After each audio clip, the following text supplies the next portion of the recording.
Hi everyone, it's Mr. Hoffman. This week we're going to learn about the line notes. Last week we talked about the different notes of the lines and spaces on the 5-line staff. This week we're going to dive in a little more detail with the line notes. Here are the directions for the assignment. Step number 1 is to read these directions and add your name to the first slide. Step number 2 is to watch this video. This video explains the lesson and the assignment for this week. Step 3 is to review the materials and create the mnemonic for the line notes. This step is worth 4 points. Step 4 is to complete the worksheet on slide number 4 by labeling each line note. Use the poster and the mnemonic you created on slide number 3 to help you identify each note. Our objectives are: I can classify notes as being on a line or on a space, identify the line notes for the treble clef, and develop a mnemonic for the treble clef line notes. I'll talk a little bit more about what a mnemonic is on the next couple slides. So step number 2 is to watch this video. You're doing this already. Thanks. Step 3 is to review these materials. The musical alphabet has 7 letters. Each pitch that we see on the staff has a letter name from the first 7 letters of our alphabet: A, B, C, D, E, F, and G. We do not use any other letters to name the notes. A line note, as we learned last week, has a line going through it. That's how we can tell it's a line note and not a space note. The staff has 5 lines. We can number them by counting up from the bottom. Using my pointer tool: 1, 2, 3, 4, 5.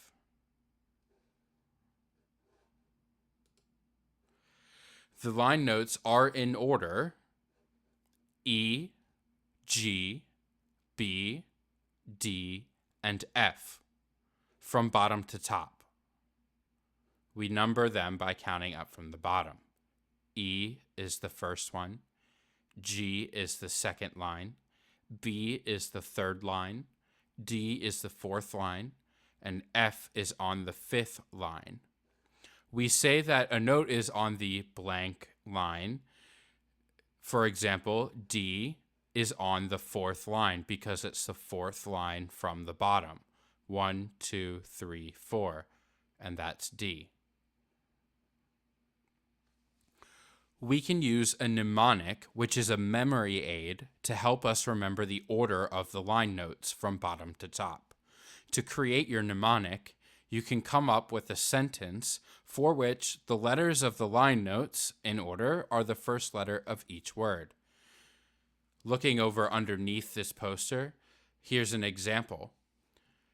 For E, G, B, D, F, or the line notes, I have E is every, G is good, B is burger, D is deserves, and F is fries. So instead of saying EGBDF, I might say every good burger deserves fries. And remembering that sentence helps me remember the order of the line notes from bottom to top. This is step 3, as mentioned. And so on your slide 3, on your slide 3, review the poster above, then come up with your own mnemonic, your own 5 words that start with E, G, B, D, F in that order that make a sentence to help you remember them. The poster will be a little bit larger, and the mnemonic, there will be an orange field where you'll write that in. In fact, let me show it to you.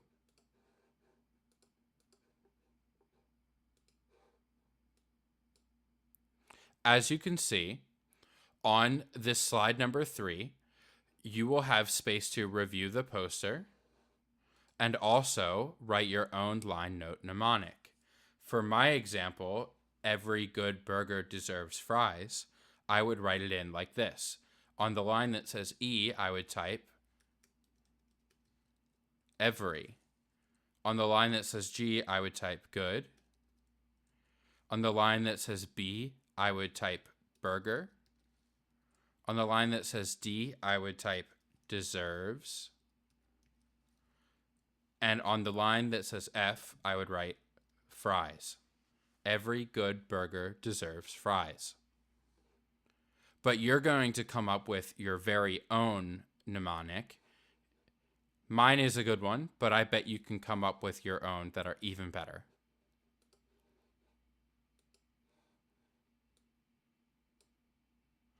Now, for step 4, you'll complete the worksheet. Always follow this process to ensure success when figuring out the letter name of a note on the treble staff.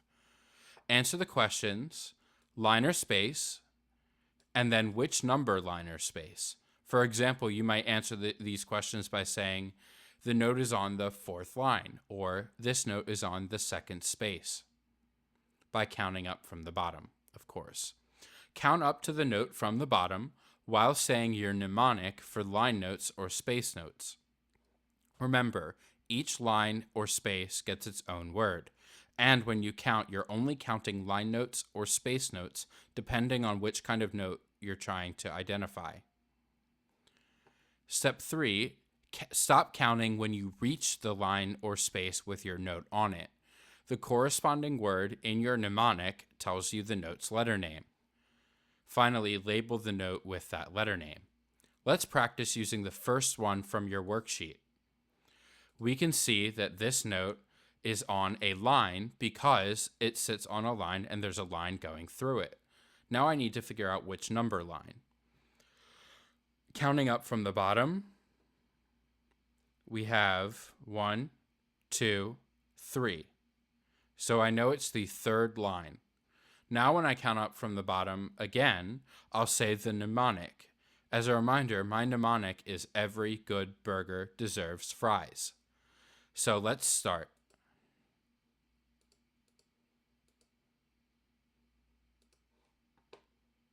We have every good burger. So we've now reached the 3rd line, and the 3rd word is burger, which starts with B, and so this note is B. And I'm just going to double click, I'm just going to click inside the box. I'm going to double click so that I can type. Look, I can type. And I'm going to just type the letter B. And then you're going to do this. Oh, my Zoom got messed up. You're going to do this for all of the notes on the step 4 worksheet. So let me show you.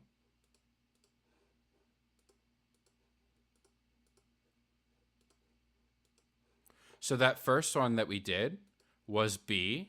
I'm just going to zoom in here. The first one we did was B. You can include that if you want. And then you are responsible for each of the next 8 notes. So this one, number 2, 3, 4, 5, and 6, 7, 8, and 9. For each one, remember, answer the questions, line or space, and then which number, and you'll come up with something that will be like 1st line, or 5th line, or 4th line, or one of the other lines. Then you'll count up to the note from the bottom, and as you count, you'll say your mnemonic. Every good burger deserves fries, or whichever one you come up with. Remember, each line or space gets their own word. Stop counting when you reach the line or space with your note on it, and the note that you land on, or the word that you land on in your mnemonic, tells you the note's letter name. Then you'll type that letter name by double-clicking in the box and just typing the letter, or whichever letter it might be. I typed B, but it's not B, it's something else, and I'll let you figure that out. If you have any questions, put it on the first slide in the spot just below your name. You can also listen to the directions on any slide. For example, snowy line notes, step-by-step directions. And you just click the speaker icon and then click play. Can't wait to see what you guys do. Have a great rest of your week, and good luck on the Snowy Line Notes worksheet. Bye.